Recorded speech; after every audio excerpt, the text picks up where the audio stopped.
नमस्ते। आपका स्वागत है हमारी छोटी दुकान सीरीज में। हम आपके लिए ओडू सीखने का सफर आसान बनाएंगे। चलिए सीधे आज के वीडियो पर चलते हैं। पिछले 2 वीडियो में हमने पॉइंट ऑफ सेल का इंट्रोडक्शन देखा था और ग्राहकों को पीओएस की मदद से प्रोडक्ट कैसे बेचते हैं ये भी समझा था। अगर आपने वो वीडियो मिस कर दिए हैं तो पहले उन्हें ज़रूर देख लेना। आज के इस वीडियो में हम सीखेंगे ग्राहक को रिफंड कैसे करते हैं और पीओएस में कैश इन और कैश आउट क्या होता है। इस वीडियो में हम 3 ज़रूरी टॉपिक सीखने वाले हैं: refund, cash in, cash out और मल्टीपल ऑर्डर मैनेज करना। रिफंड: जब ग्राहक प्रोडक्ट वापस करता है तो पीओएस से रिफंड कैसे किया जाता है। कैश इन और कैश आउट: जब ड्रॉअर या कैशियर काउंटर से पैसे जमा या निकाले जाते हैं तो उन्हें पीओएस में कैसे अपडेट करते हैं। मल्टीपल ऑर्डर: जब एक ही समय पर कई ग्राहकों के ऑर्डर होते हैं तो उन्हें पीओएस में कैसे मैनेज करते हैं। तो चलिए एक एक टॉपिक को आसान भाषा में समझते हैं और ओडू पीओएस में प्रैक्टिकल तरीके से इम्प्लीमेंट करते हैं। सबसे पहले समझते हैं कि रिफंड क्या होता है। जब कोई ग्राहक डैमेज प्रोडक्ट लेकर आता है या उसे प्रोडक्ट पसंद नहीं आता तो ऐसी स्थिति में रिफंड दिया जाता है। अब चलिए सीधे ओडू के पॉइंट ऑफ सेल ऐप में चलते हैं और एक ऑर्डर का रिफंड करके देखते हैं। अभी हम रजिस्टर स्क्रीन पर आ चुके हैं। किसी भी ऑर्डर का रिफंड करने के लिए सबसे पहले ऑर्डर्स बटन पर क्लिक करें, फिर एक्टिव पर क्लिक करके पेड ऑप्शन सिलेक्ट करें। यहाँ आपको अब तक के सारे पेड ऑर्डर दिख जाएंगे। ग्राहक का सही ऑर्डर ढूंढने के लिए आप ऊपर सर्च बॉक्स का इस्तेमाल कर सकते हैं। यहाँ ग्राहक का नाम लिखिए और आखिरी वाला कस्टमर ऑप्शन सिलेक्ट कर लीजिए। उस ग्राहक से जुड़े सारे ऑर्डर यहाँ दिख जाएंगे। ऑर्डर की तारीख देखकर आप आसानी से पहचान सकते हैं कि किस ऑर्डर से रिफंड करना है। जो ऑर्डर रिफंड करना है उसे सिलेक्ट कर लीजिए। वो ऑर्डर राइट साइड पैनल में ओपन हो जाएगा जिसमें सारे प्रोडक्ट क्वांटिटी के साथ दिखेंगे। अब जो प्रोडक्ट ग्राहक वापस कर रहा है उस प्रोडक्ट पर क्लिक करें और जितनी क्वांटिटी वापस करनी हो कीबोर्ड से वो नंबर प्रेस करें। इस उदाहरण में ग्राहक सिर्फ एक क्वांटिटी वापस कर रहा है, इसलिए हम प्रोडक्ट सिलेक्ट करके 1 प्रेस करेंगे। यहाँ आप स्पष्ट रूप से देख सकते हैं कि कितनी क्वांटिटी का रिफंड हो रहा है। अब रिफंड बटन पर क्लिक करें। अब पेमेंट मेथड सिलेक्ट करें। अगर आप कैश में रिफंड कर रहे हैं तो कैश सिलेक्ट करें। यहाँ कार्ड पेमेंट मेथड रिफंड के लिए इस्तेमाल ना करें, क्योंकि कार्ड से रिफंड करने पर वो इनवॉइसिंग ऐप में अपडेट नहीं होता।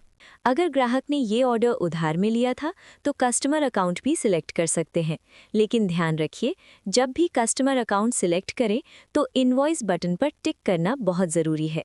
अगर इनवॉइस नहीं बनाएंगे तो बाकी अमाउंट इनवॉइसिंग ऐप में अपडेट नहीं होगा। पेमेंट मेथड सिलेक्ट करने के बाद वैलिडेट बटन पर क्लिक करें। रिफंड पूरा होने के बाद न्यू ऑर्डर पर क्लिक करें।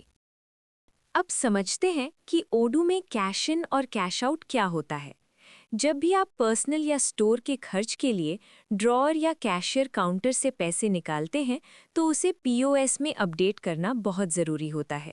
अगर आप अपडेट नहीं करते तो ओपनिंग और क्लोजिंग बैलेंस मैच नहीं करेगा और कैश अकाउंट में भी प्रॉब्लम आएगी। ओडू में पैसे अपडेट करने के 2 तरीके होते हैं। ये डिपेंड करता है कि आपने पैसे कहाँ से लिए हैं। अगर आप सीधे बैंक अकाउंट या कैश अकाउंट से पैसे निकालते हैं तो वो एक्सपेंस ऐप में ऐड किया जाता है, जिसे हम आने वाले वीडियो में डिटेल में देखेंगे।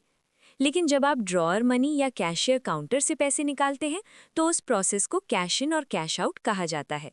चलिए रजिस्टर स्क्रीन पर चलते हैं। यहाँ ऊपर 3 डॉट पर क्लिक करें, फिर कैश इन और कैश आउट ऑप्शन सेलेक्ट करें। अगर आप पैसे जमा कर रहे हैं तो कैश इन सेलेक्ट करें और अगर पैसे निकाल रहे हैं तो कैश आउट सेलेक्ट करें। अब अमाउंट डालें, जितना पैसा आप जमा या निकाल रहे हैं। इस उदाहरण में हम 100 रुपये डाल रहे हैं। अब रीज़न लिखिए, जैसे पैसे किस लिए निकाले या जमा किए। इस उदाहरण में हम लिख रहे हैं लंच के लिए। सारी डिटेल भरने के बाद कन्फर्म बटन पर क्लिक करें। अब आपका कैश इन या कैश आउट प्रोसेस पूरा हो गया है। अब देखते हैं कि एक ही समय पर मल्टीपल ऑर्डर कैसे मैनेज करते हैं। जब काउंटर पर एक से ज़्यादा ग्राहक होते हैं तो ये फीचर बहुत काम आता है। चलिए रजिस्टर स्क्रीन पर ही देखते हैं। यहाँ ऊपर जो नंबर दिख रहा है वो ऑर्डर नंबर होता है।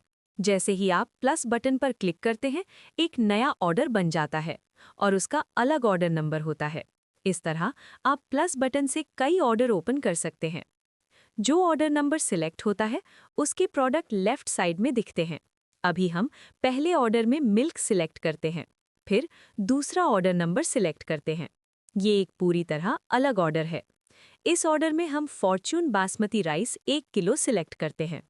अब जब हम वापस पहले ऑर्डर पर जाते हैं, तो उस ऑर्डर के प्रोडक्ट दिखते हैं, और जब दूसरे ऑर्डर पर जाते हैं, तो उसके प्रोडक्ट दिखते हैं। इस तरह आप आसानी से मल्टीपल ऑर्डर के बीच स्विच कर सकते हैं।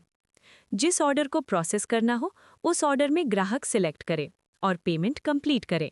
अगर कोई ऑर्डर पेमेंट से पहले ही कैंसिल हो जाता है, तो उसे कैंसिल भी किया जा सकता है। कैंसिल करने के लिए सबसे पहले देखें कौन सा ऑर्डर एक्टिव है, फिर 3 डॉट पर क्लिक करें और कैंसिल ऑर्डर पर क्लिक करें। वो ऑर्डर लिस्ट से हट जाएगा। इस तरह ऊपर आपको सारे एक्टिव ऑर्डर दिखते हैं और ऑर्डर नंबर पर क्लिक करके आप एक ऑर्डर से दूसरे ऑर्डर पर आसानी से स्विच कर सकते हैं। तो आज के वीडियो में हमने सीखा ग्राहक को रिफंड कैसे करते हैं, कैश इन और कैश आउट क्या होता है, और मल्टीपल ऑर्डर को कैसे मैनेज करते हैं। अगले वीडियो में हम सीखेंगे जब ग्राहक आपकी वेबसाइट पर आकर ऑर्डर करता है, तो वो ऑर्डर ओडू में कहाँ दिखता है और उसे आगे कैसे प्रोसेस करते हैं।